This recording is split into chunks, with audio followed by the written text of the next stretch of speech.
Dear learners, today we are again on the revision questions of chemistry. We will be revising questions of chapter 2 and 3 for ninth standard.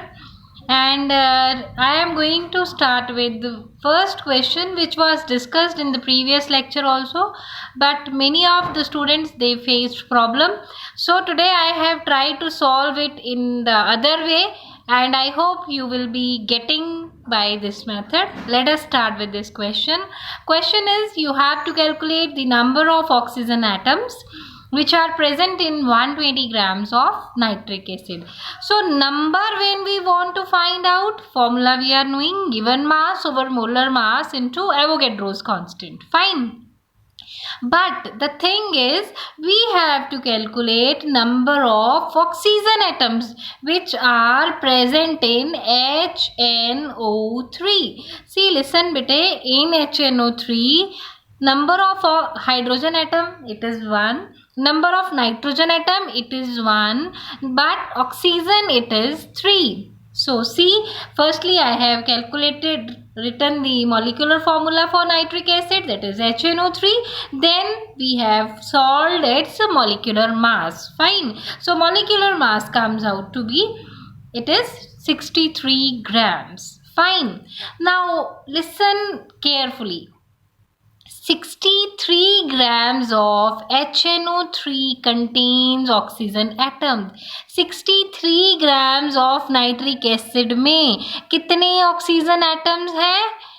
3 multiplied by Avogadro number. Please try to understand this. 63 gram of HNO3 contains oxygen atom. How many? 3 into Avogadro's constant. See, if I have to say oxygen contains 1 mole of oxygen contains how many atoms? So it will be 1 mole. That is 1 mole kitna? 6.022 into 10 raised to power 23. If I am saying it is O2 molecule, then it will be 2 into 6.022 into 10 raised to power 23. And if it is O3, then it will be multiplied by 3 into this. Please try to get this, that what I mean to say here. So this is the given mass, not the given mass here. This is the molecular mass of HNO3, and HNO3, this much HNO3 contains oxygen atoms. Avogadro number multiplied by 3, as the number of oxygen atom is 3. Fine. Now 120 grams will contain. So 120 gram will contain given mass over molar mass into Avogadro's number multiplied by that factor, which is contained in oxygen. So this number multiplied by given mass over molar mass, anyway you can claim. So when you will be solving it, your answer will come out to be 3.44 into 10 raised to power 24 atoms. I hope now you have understood how this question has been solved. Fine. Now, question number 2. What is your question number 2? Here, see. Here also we have to find out the number of molecules. Fine. But number of molecules of SO2 we have to find out. SO2 we have to find out in 44 grams of 8. So here nothing will be multiplied. Simple formula we will be using, that is given mass, that is 44. Molar mass we have calculated, it is 64, and then multiplied with the Avogadro's number, that is 6.022 into 10 raised to power 23. One more thing for your knowledge. See. This way also the question can be asked in the exam, that is, write the Latin name of sodium and iron. So Latin name of sodium symbol is Na, so its Latin name is natrium. We have discussed in the lectures also. And Latin name of iron is ferrum, that's why its symbol is Fe. By chance in exam, if it is written like this,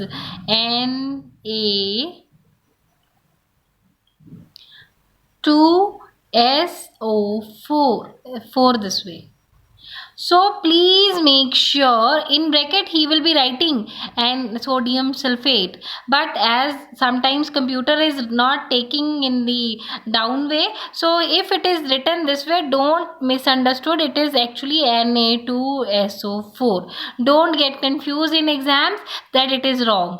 वो printing problem है और कोई problem नहीं है. So consider it if it is written this way, or let us say it is written K2O. What does this imply? In exam it will be implying K2O.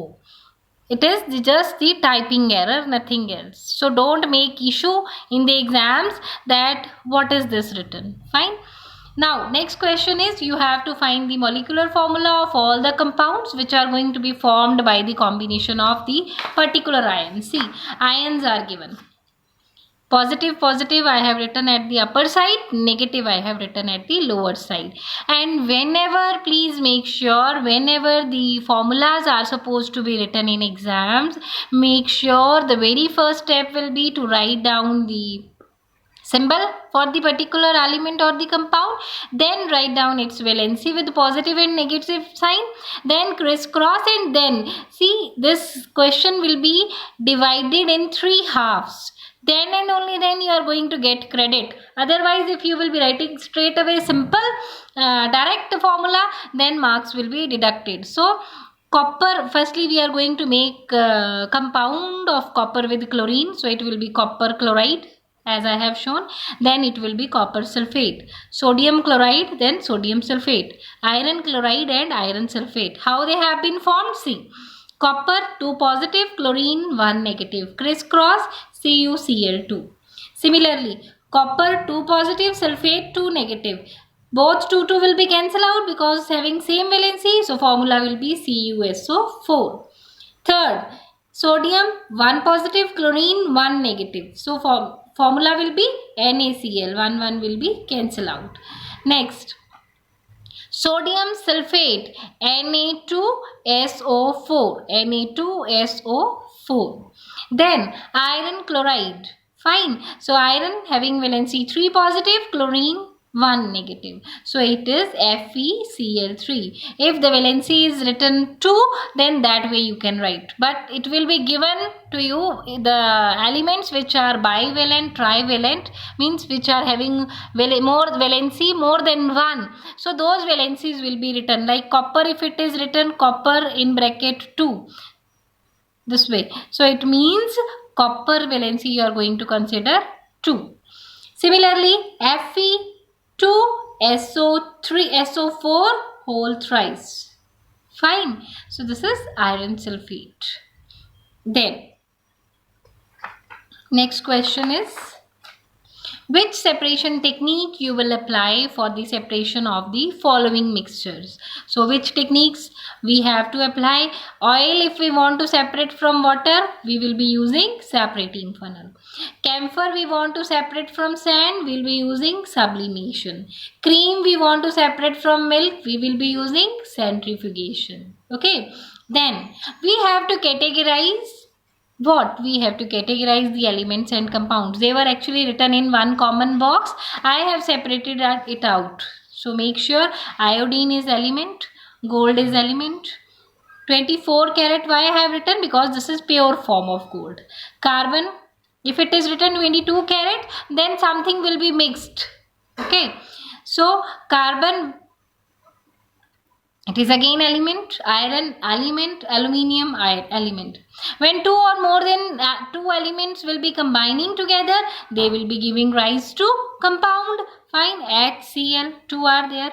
Na2SO4. So how many are there if we have to talk about its atomicity? So how many atoms are there? Oxygen 4, sulfur 1. 4 plus 1 5, 2 sodium, 5 plus 2 7. So atomicity of sodium sulfate is 7. Then NaCl is compound. Oxygen gas, this way we used to write. Oxygen gas is also a compound when 2 or more than 2 elements. Fine.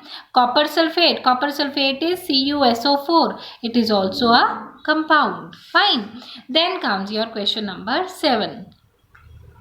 This type also the question can be asked in the exam. Valency of an element A is 4. Any element is given. Don't write the name of the element.